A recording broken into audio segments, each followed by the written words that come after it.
Hello नमस्कार प्यारे बच्चों, स्वागत है आप सभी का हमारे यूट्यूब चैनल बीके क्लासेस महुआ में। उम्मीद करता हूँ कि आप सभी लोग स्वस्थ, जबरदस्त एवं बिंदास होंगे। आज की इस क्लास में हम बात करने वाले हैं विद्युत चालन तथा ओम का नियम का जो चैप्टर है हमारा क्लास 12th में। इसके हम महत्वपूर्ण बहुविकल्पी प्रश्न लेकर आए हुए हैं जो कि यूपी बोर्ड एग्जाम 2026 के लिए बहुत ही ज्यादा महत्वपूर्ण होने वाले हैं। ठीक है, इस चैप्टर के हमें महत्वपूर्ण बहुविकल्पी प्रश्नों पर चर्चा करनी है। तो इसी के साथ हम अपने वीडियो शुरू करते हैं, लेकिन उससे पहले जो भी हमारे यूट्यूब चैनल पर नए हों कृपया करके चैनल को सब्सक्राइब करें और अपने दोस्तों में शेयर करना ना भूलें। चलिए पहला क्वेश्चन हम शुरू करते हैं। लिखा है विद्युत धारा घनत्व J तथा अपवहन वेग Vd में संबंध है जहां E इलेक्ट्रॉन का आवेश तथा N उनकी संख्या है।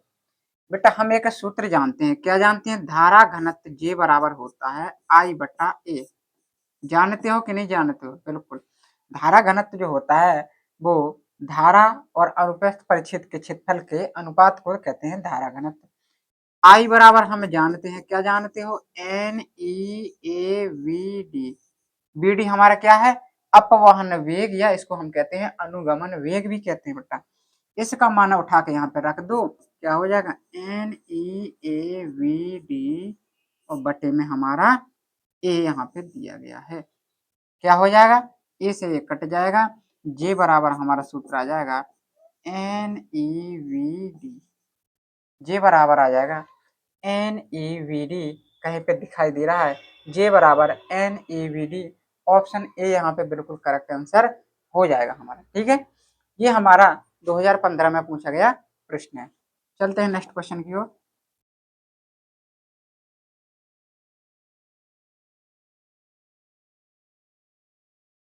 ये देखिए बेटा, किसी चालक तार में धारा I प्रवाहित होने पर मुक्त इलेक्ट्रॉनों का अपवाह वेग v है। यदि उसी धातु के दोगुनी त्रिज्या के तार में धारा 2I हो तब इलेक्ट्रॉन का अपवाह वेग होगा। बेटा अभी हमने सूत्र बताया था I बराबर होता है NeAVD होता है। यहाँ पे जो A है अनुप्रस्थ परिच्छेद का क्षेत्रफल लिख लेंगे Ne, A का हो जाएगा पाई आर स्क्वायर VD। ठीक है, जब हम धारा I लेते हैं यानी I1 बराबर हमारा I है तो R1 बराबर हमारा कितना हो जाता है I। जब हम I2 बराबर धारा कितनी कर देते हैं? दोगुनी, और त्रिज्या को भी कितनी कर देते हैं? दोगुनी, 2R, तब अनुगमन वेग पूछ रहा है। ठीक है, यहाँ पे हमारा Vd1 बराबर कितना दिया है? Vd दिया है, और Vd2 हमको निकालना है बेटा। ठीक है, देखते हैं यहाँ से I1 का मान कैसे निकलेगा। I1 बराबर फॉर्मूला बन जाएगा Ne पाई R1 का स्क्वायर Vd1। अब यहाँ पे N1 E1 क्यों नहीं किया? क्योंकि N इलेक्ट्रॉनों की संख्या जो कि समान है। E का मान जानते हो 1.6 गुणा 10 की घाते -19। I2 निकाल लो बेटा, कितना हो जाएगा? Ne पाई R2 का स्क्वायर बराबर Vd2। ठीक है, देखते हैं क्या करेंगे। भाग कर दो बेटा, क्या कर दो? भाग कर दो, I1 बटे में I2 कर दो। Ne पाई R1 का स्क्वायर Vd1 बटे में Ne पाई R2 का स्क्वायर Vd2। कट रहा है ई, ये काट दो, पाई से पाई भी कट रहा है। और कुछ कट रहा है? नहीं कट रहा है। I1 के स्थान पे क्या रखना है हमको? I रख देना है। I2 के स्थान पे क्या रख देना है? 2I रख देना है, क्योंकि देखो हम निकाल चुके वैल्यू। R1 के स्थान पे क्या रखना है हमें? R का वर्ग। R2 के स्थान पे क्या लिखना है? 2R का स्क्वायर गुणा Vd के स्थान पे क्या लिख देना है? Vd के स्थान पे हमको लिख देना है V। क्या लिख देना है हमको? V लिख देना है। यहाँ पे Vd मान लेंगे हम Vd की वैल्यू।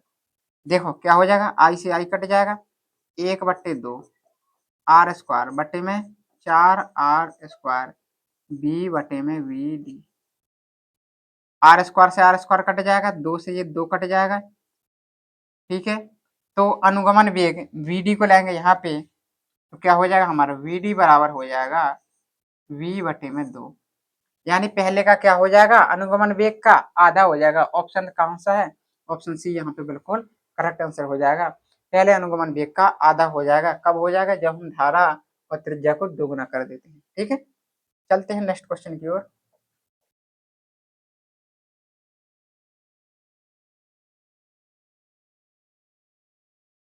ये रहा हमारा नेक्स्ट क्वेश्चन। यदि इलेक्ट्रॉन का अपवाह वेग vd तथा विद्युत क्षेत्र की तीव्रता E हो तो निम्नलिखित में से कौन सा संबंध ओम के नियम का पालन करता है। vd बराबर नियतांक, vd अनुक्रमानुपाती E, vd अनुक्रमानुपाती अंडर रूट E, vd अनुक्रमानुपाती E स्क्वायर। E यहाँ पे क्या है, विद्युत क्षेत्र की तीव्रता। तो बेटा जो ओम का नियम का जो सत्यापन है, जो नियम का पालन करेगा, वो बेटा vd अनुक्रमानुपाती E हमारा पालन करेगा। इस क्वेश्चन को ध्यान देना है क्योंकि ये 2024 और 18 में पूछा गया प्रश्न हमारा। ठीक है, चलते हैं नेक्स्ट क्वेश्चन की ओर।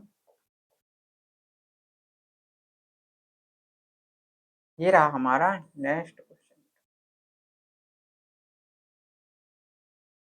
किसी आवेश वाहक की गतिशीलता म्यू का अनुगमन वेग vd तथा विद्युत क्षेत्र E में E से सही संबंध है। जो बेटा हमारा गतिशीलता होता है वो अनुगमन वेग और विद्युत क्षेत्र की तीव्रता के अनुपात के इक्वल होता है। यहाँ पे कौन सा विकल्प हो जाएगा, बी डी बटे। ऑप्शन ए यहाँ पे बिल्कुल करेक्ट आंसर हो जाएगा हमारा। गतिशीलता का जो फॉर्मूला होता है म्यू बराबर वी डी बटे में ई। वी डी अनुगमन वेग होता है, ई हमारा विद्युत क्षेत्र की तीव्रता और म्यू हमारा क्या होता है, गतिशीलता होता है।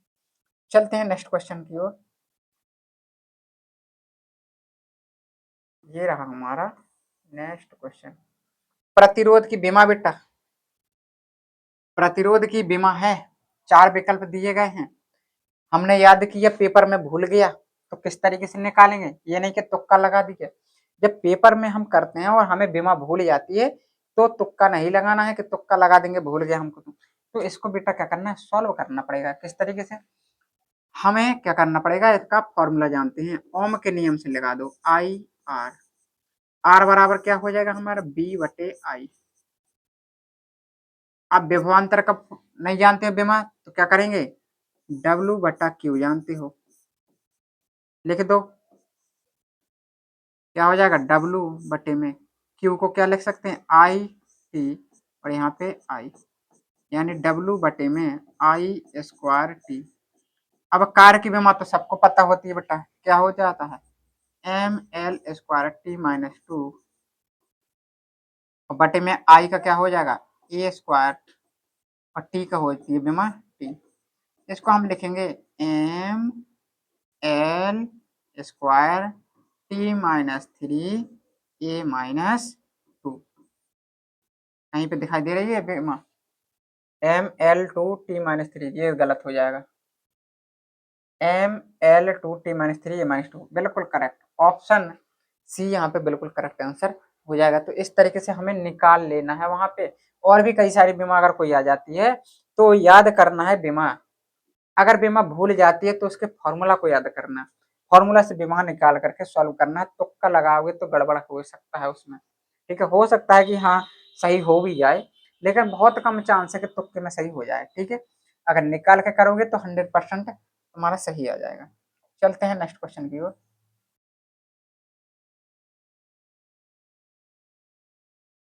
ये दिया गया बेटा, क्या कह रहा है, किसी तार का विद्युत प्रतिरोध 500 ओम है, इसकी चालकता क्या होगी। बेटा चालकता का फॉर्मूला बहुत इजी होता है।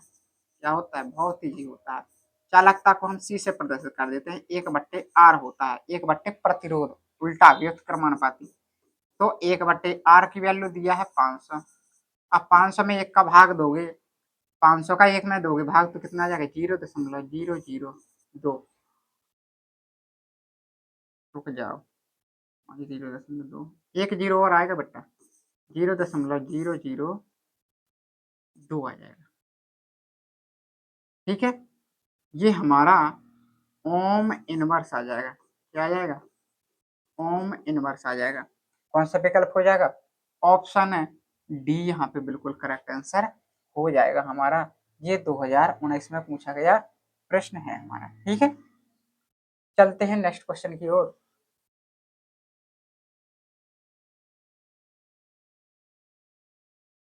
चलते हैं नेक्स्ट क्वेश्चन बेटा। ये रहा हमारा नेक्स्ट क्वेश्चन। क्या है? विशिष्ट प्रतिरोध का मात्रक। विशिष्ट प्रतिरोध का मात्रक बेटा क्या होता है? हम फॉर्मूला जानते हैं, मात्रक भूल गए तो क्या जानते हो? आर बटे एल। क्या होता है? आर प्रतिरोध, प्रतिरोध का मात्रक ओम, क्षेत्रफल का मात्रक मीटर स्क्वायर, और लंबाई का मात्रक जानते हो मीटर। 1 मीटर से ये स्क्वायर खत्म, ओम मीटर। क्या आ जाएगा बेटा? ओम मीटर। कहीं पे दिखाई दे रहा है? ऑप्शन डी यहाँ पे बिल्कुल करेक्ट आंसर हो जाएगा हमारा। ठीक है, इस तरीके से क्वेश्चन करना पड़ेगा हमको, सॉल्व करना पड़ेगा। अगर मात्रक भूल जाता है तो, और मात्रक याद है तो बहुत अच्छी बात है। अगर मात्रक भूल जाता है तो हम निकाल सकते हैं। ठीक है, ये रहा क्वेश्चन हमारा। समान पदार्थ के दो ठोस घनों की भुजाएं क्रमशः एल तथा 3L है, इनके प्रतिरोधों का अनुपात होगा बेटा। एक चीज याद देना कि समान पदार्थ के दो ठोस हों, समान पदार्थ के जब भी दो ठोस हों और उनकी भुजाएं कह दिए जाए एल 3L या कुछ भी भुजाएं कह दिए जाए और उनके प्रतिरोधों का अनुपात पूछे बेटा, तो हमेशा पलट देना है। कैसे पलट देना? यहाँ पे देखना एल अनुपात 3L है तो कितना आ जाएगा? 1:3। इसका पलट देंगे यानी 3:1 हमारा करेक्ट आंसर हो जाएगा। 3:1 हमारा बिल्कुल करेक्ट आंसर हो जाएगा। इसको मैं लगा के भी बता रहा हूँ किस तरीके से लगाना है। देखो, रो बराबर जानते हैं हम। क्या जानते हो? रो बराबर आर ए बटे में एल होता है। आर की वैल्यू निकाल लो तो क्या हो जाएगा? रो एल बटे में ए। क्षेत्रफल बराबर जानते हो भुजा स्क्वायर। क्यों? क्योंकि यहाँ पे घन है, घन की तीनों भुजाएं बराबर होती हैं बेटा। तो यहाँ पे रो एल बटे में एल स्क्वायर, यानी रो बटे एल, यानी R1 बराबर रो बटे L1 और R2 का भाग दे दो रो L2 में। पहले तार का प्रतिरोध दूसरे तार का प्रतिरोध भाग दे दो दोनों में, क्या हो जाएगा? ये आ जाएगा हमारा, रो से रो कट जाएगा, R1 बटे R2, L2 पहुंच जाएगा ऊपर और बटे में L1। L2 की वैल्यू कितनी दी है? 3L, और बटे में इसकी वैल्यू कितनी दी है? L दी है हमें। L से L खत्म, यानी 3:1 हमारा करेक्ट आंसर हो जाएगा। इस तरीके से हमको क्वेश्चन को करना पड़ेगा बेटा। ठीक है, जब भी ऑप्शनल क्वेश्चन आ जाए तो इनको पलट देना है, 1:3 को कर देना है 3:1। अगर 2 नंबर में आ रहा है, क्वेश्चन को सॉल्व करने के लिए कह रहा है, तो इस मेथड से करना पड़ेगा तुम्हें। ठीक है, चलते हैं नेक्स्ट क्वेश्चन की ओर।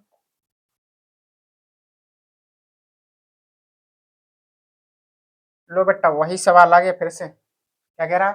समान पदार्थ के दो घनों की भुजाएं क्रमशः L तथा 2L है, इनके प्रतिरोधों का अनुपात होगा 1:2 है। इसको पलटो, 2:1। कहाँ है 2:1? ऑप्शन सी यहाँ पे बिल्कुल करेक्ट आंसर हो जाएगा। वहां पे हमको टैलेंट दिखाने की आवश्यकता ना है बेटा ऑप्शनल क्वेश्चन में, बिल्कुल लगा के बिल्कुल चेक ही कर लो। बिल्कुल नहीं करना है। अगर ऑप्शनल क्वेश्चन आता है तो ये मेथड याद रखना है, इसको पलट देना है 2:1, फिर लगा के विधिवत तरीके से वहां पे सजा दो। ये गलती मत करना, क्योंकि वहां पे टिक मारना है, ओनली गोला भरना है वहां पर। ठीक है, चलते हैं नेक्स्ट क्वेश्चन की ओर।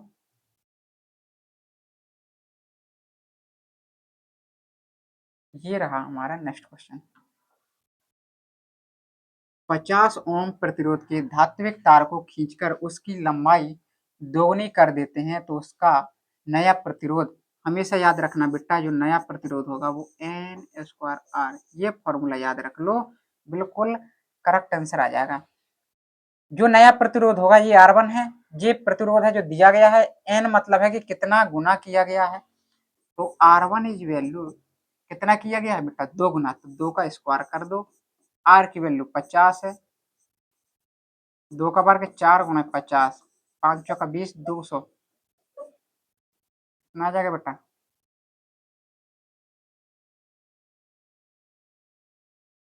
200 ओम आ जाएगा। कितना आ जाएगा? 200 ओम। कहाँ है 200 ओम? ऑप्शन डी में बिल्कुल करेक्ट आंसर आ जाएगा 200 ओम। ठीक है, इस तरीके से हमें क्वेश्चन को याद रखना है इस वाले मेथड को, एन स्क्वायर आर, ठीक है 200। चलते हैं नेक्स्ट क्वेश्चन की ओर।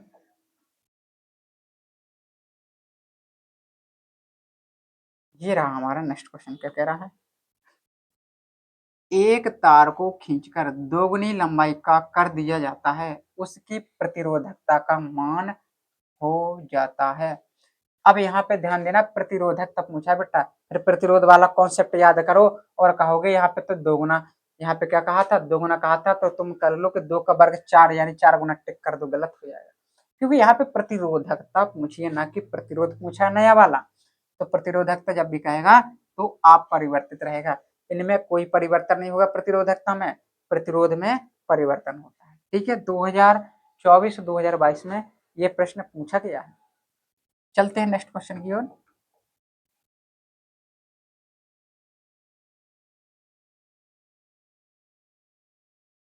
ये रहा हमारा नेक्स्ट क्वेश्चन, क्या कह रहा है,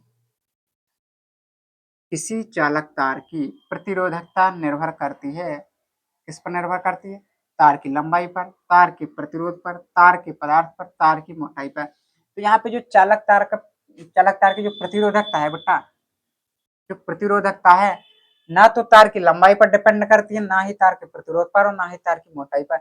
ये बेटा केवल केवल उसके पदार्थ पर निर्भर करती है कि जो तार है वो किस पदार्थ का बना है, ठीक है, तो पदार्थ पर निर्भर करती है। 2025-2024 में यह प्रश्न पूछा गया है, तो इसको अच्छे तरीके से माइंड में सेटअप कर लो। चलते हैं नेक्स्ट क्वेश्चन।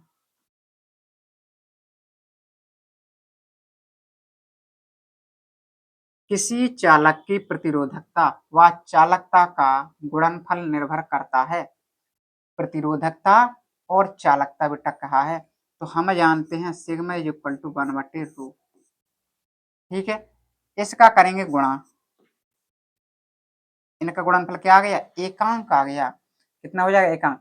तो ना तो अनुप्रस्थ काट के क्षेत्रफल पर, ताप पर भी नहीं, लंबाई पर भी नहीं, किसी पर नहीं, ऑप्शन हो जाएगा किसी पर नहीं, क्योंकि इनका गुणनफल हमेशा क्या आता है, एक नियतांक आता है, तो ये नियतांक पर निर्भर करती हैं, ना कि ताप, लंबाई और अनुप्रस्थ काट के क्षेत्रफल पर। 2018 और 17 में यह प्रश्न पूछा गया, ठीक है। चलते हैं नेक्स्ट क्वेश्चन की ओर।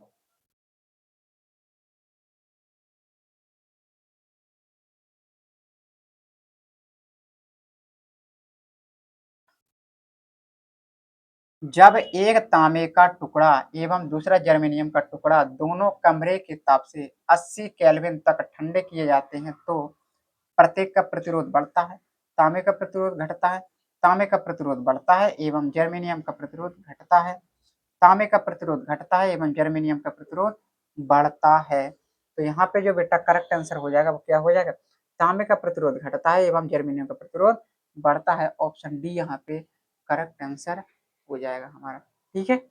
ऑप्शन डी यहाँ पे क्या हो जाएगा हमारा, करेक्ट आंसर हो जाएगा।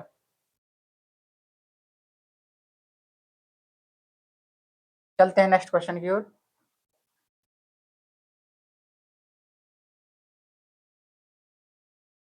ये रहा बेटा क्वेश्चन,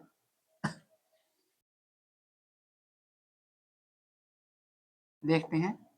एक 100 वाट 220 वोल्ट का बल्ब 110 वोल्ट की सप्लाई से जुड़ा है, बल्ब में व्यय होने वाली शक्ति, बेटा जब शक्ति अपन को 100 वाट दी है, तब विभवांतर कितना दिया गया है, 220 वोल्ट। तो यहाँ से हम प्रतिरोध ना निकाल लें, क्या होता है फॉर्मूला, पी बराबर होता है वी स्क्वायर बटे में आर, यानी आर इज इक्वल टू आ जाएगा वी स्क्वायर बटे में पी।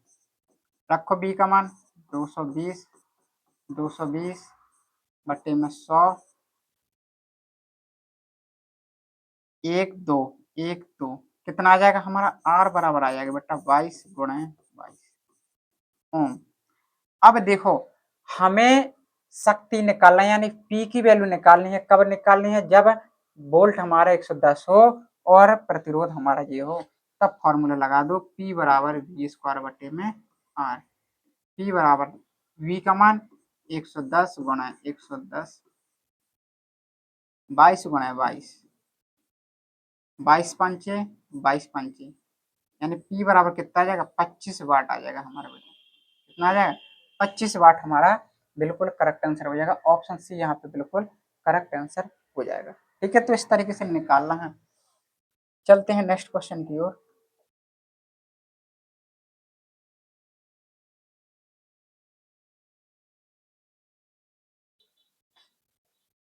देखिए, एक घर में लगे दो बल्बों में से एक दूसरे की अपेक्षा अधिक चमक से प्रदीप्त होता है, उन दोनों में से किसका प्रतिरोध अधिक है? अधिक प्रदीप्त बल्ब का, कम प्रदीप्त बल्ब का, दोनों का समान प्रतिरोध, उपरोक्त में से कोई नहीं। तो यहाँ पे जो बेटा होगा, सबसे अधिक जो चमक रहा है, जो चमक रहा है दो बल्बों में से अपेक्षा अधिक चमक से प्रदीप्त हो रहा है, तो यहाँ पे जो बेटा होगा तो कम प्रदीप्त बल्ब का जो प्रतिरोध होगा वो सबसे अधिक होगा। जो कम चमक रहा है, कम प्रदीप्त हो रहा है, उनका प्रतिरोध हमेशा अधिक होगा। ठीक है, तो ऑप्शन बी यहाँ पे बिल्कुल करेक्ट आंसर हो जाएगा। चलते हैं नेक्स्ट क्वेश्चन की ओर।